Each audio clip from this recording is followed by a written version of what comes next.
Vlog, a channel that brings you the real-life adventure of our heroes in uniform, sprinkled with positivity and inspiring stories that can cheer anyone up. Wherever showing the tough side of a police life or just spread smiles through his uplifting vlogs, Jarl Mine knows how to make every story memorable. So let's give a warm, big applause to a man, the vlogger, the friend of many, Police Corporal Jade Cyril II of Jarl Mine. Wala? Singgit.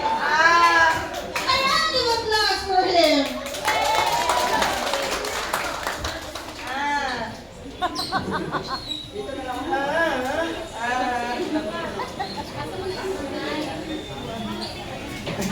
May hapon, kailangan.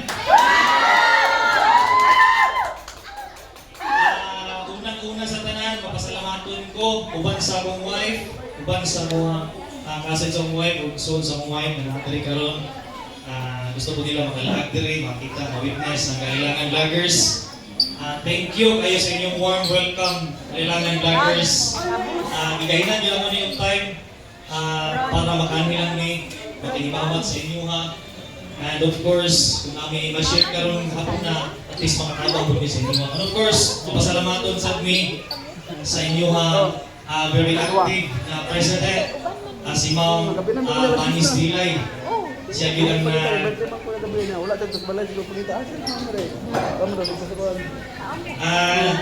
nadiri ka lang si Ma'am Panis Dilay ko nasa nagpahipi-hipi. Dahil salamat kayo Ma'am. And katropa vlog. Kaya salamat sirs sa pag-invite. And of course, dili po niyo makahitabo kung ako lang, kung wala ko ang pinagwapa ng asawa. Shout out tayo sa nag-kiss na okay na. Isa man to si Ma'am. Ma'am, 500 lang to, ma'am.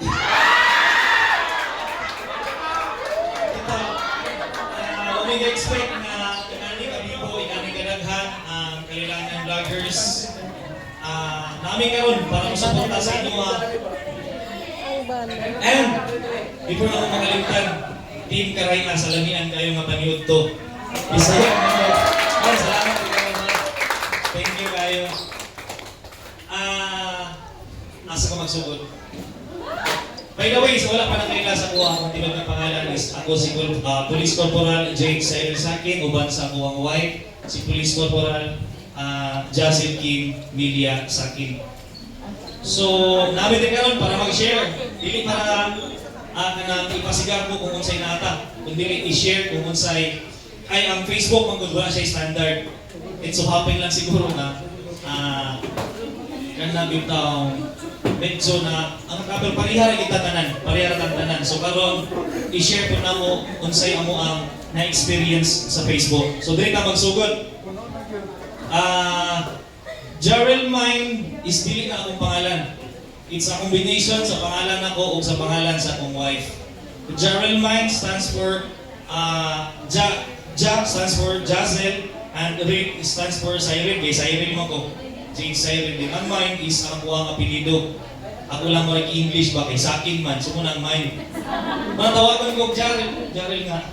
It's a combination sa akong pangalan. So muna siya. Jarl Mine Vlog. And ang Jarl Mine Vlog nag-start last March 3, 2024 to be exact. Last year. So nakaloy-an punta.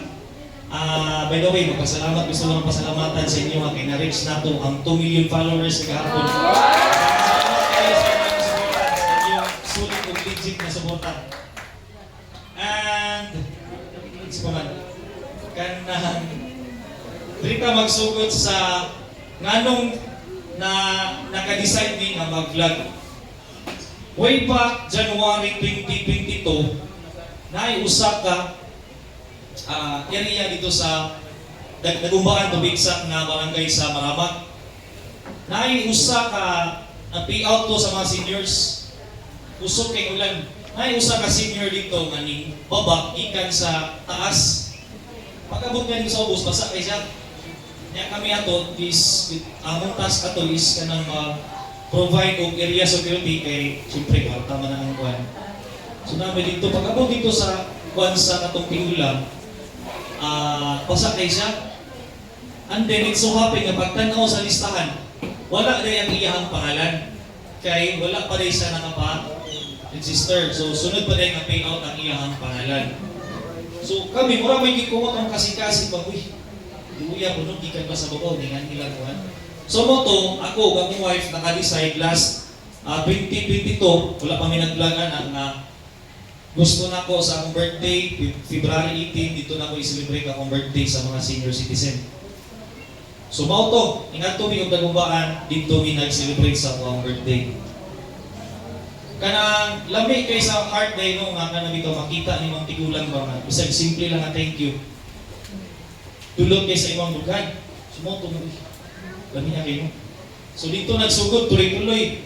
Na may daghang nagtap nga SARS. Sa sunod niyo nga kuan ba uban mi. Wala mi gidala nga grupo, wala na mo gidala nga organization. Ang gusto mo tabang lang. Kaluyan sa Ginoo na create mi grupo naabot na niyo kibanggay sa lantapan, gipangadto na mo to mga lumad nga mga kabataan. Makita nimo dito nga kana bitong ang mga buhok bitaw kanya bitong kahit tuski na kayo. Nya nimo kay murag ang bitong ulay kana bitong Ulay ligo. behind sila sa mga technology, behind sila sa mga unsay progress nga hitabo sa ubos. Layo sa kabilang. Nagkasikon-sikon, nagagwan. So, pag-abot na mo dito sa area, bitaw so lamig kayo di paminaw ni nga nang imong konbay. So natuloy-tuloy. So nabot mi og lantapan sa Signoda o pa na to ang mga kato si Tato Ikin kung naka-remember mo kapila nang bakit to katulog na silang tapan San Fernando. So lamig kayo. So naay nag-comment sa mga mag-comment ba sir kasi pwede nga i-vlog. So wala na po may gusto ko naamabigawan sa mga ma-pressure mi ba kung sa trabaho, ma-pressure mi kung sa bashing. So nga na, kapuya ko dani no.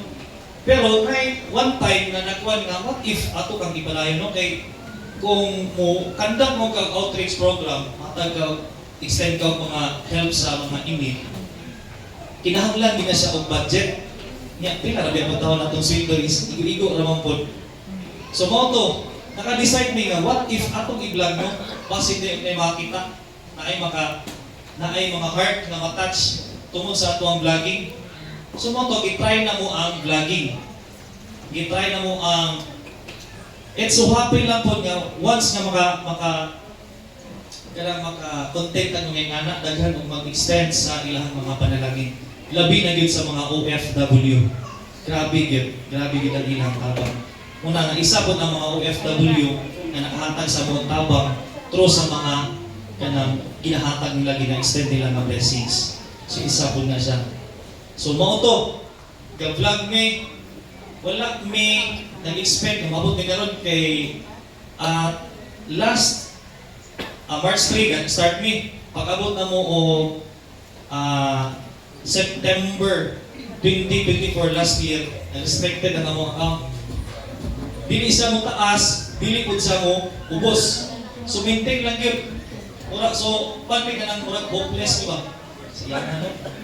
Sayangan kung kuwan. Pero sige lang, usahay dili kami ganang content. Usahay po, nahin kung gusto lang, i-upload lang to. Kaluyan sa Ginoo 3 months. Pag-abot sa December, nag-lift man ang restriction. So nag-upload ko isa ka kuwan sa Honolulu. I-upload na ko akong kuwan, nagaan akong Honolulu ni Clickman. Dito na po rin nagsugod. So last December, dito na po dayon siya ning sugod o balik o taas. So, nahinay lang, tuloy-tuloy lang. Karon, mapay 2.8, gikan sa akong pagkuhan sa restriction, 2 million na. So, wag hindi ka-expect ba? So, ingon ani akong ika-advise sa inyo ha. Upload lang taog video. Upload lang ng upload kay wata kabalo unsay mag-viral. Kay ang the only one na makapataas sa inyong followers kung gusto kay kana mo gila tong aim nga mataas itong followers. para daghan mo taas ko lang atuan kana viewers mo dito mo mo taas ang mga engagement.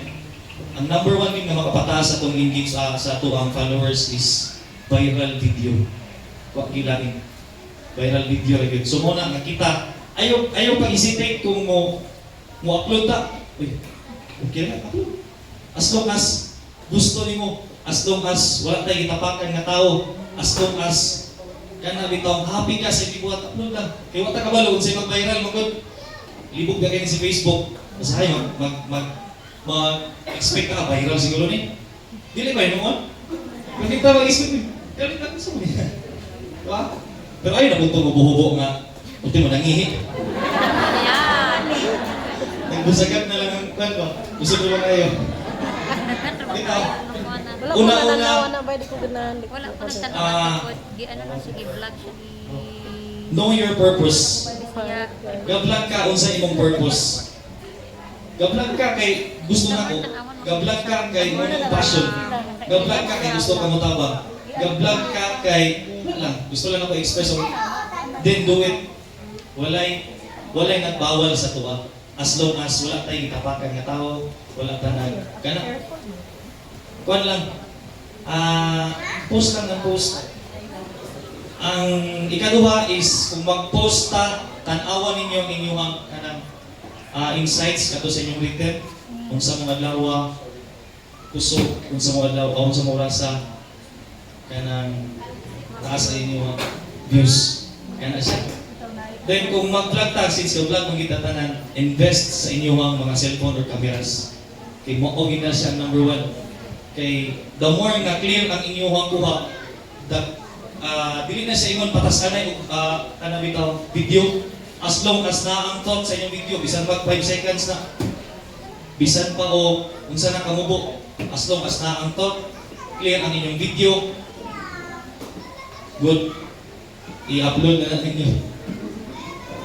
And then, dinhi sa kuhan ka na bitong sa caption, namagayon nga mag-caption mo na bitong, dili mao ba? Clickbait ka na bitong, dili mao ang video. Kuhan lang kay murag medyo, limawa, lain ang imong kuhan sa imong caption. Mas may pa imong bitinon. Kaysa lahi ang mamislead magod dito yung kuhan ka na ma-misinform ang public ba? Uy. So, mutanaw ka. Pagtanaw mo, lahat yung video, ka ng video. So, mas may pay bitin kaysa itong mislead ang information. Itong yung nga to. And then, ano sa paman? Sa setup sa inyong payment, sa katong inyong kuhan is dapat i-set up dito kung kinahanglan i-set up kay daghan yung itakuan na nga gusto na sila mag-sweldo at ihakunan na sila pero di sa magkungan. Tungod kay ang ilang itong payment info, kuhan ka na wala nila na set up or sayop ang ilang pag-set up. So once nga katong tax info bitaw sa pagkuhan kato, i-klaro ninyo daan adya yung entry. Kay lisod kayo, naitabo na sa kuha last time, landbank to PayPal ko. Una, landbank. It so happen nga, ang landbank nagipasudan, di ka na bitaw. Close na ba? So dugay kaysa na kuhan. So ning transfer na po PayPal, ning kuha na po siya og mga 2 months. Ayha pa dahil ibalin sa PayPal ang atong ning sulod sa sweldo. Di ako lanin. Ano na?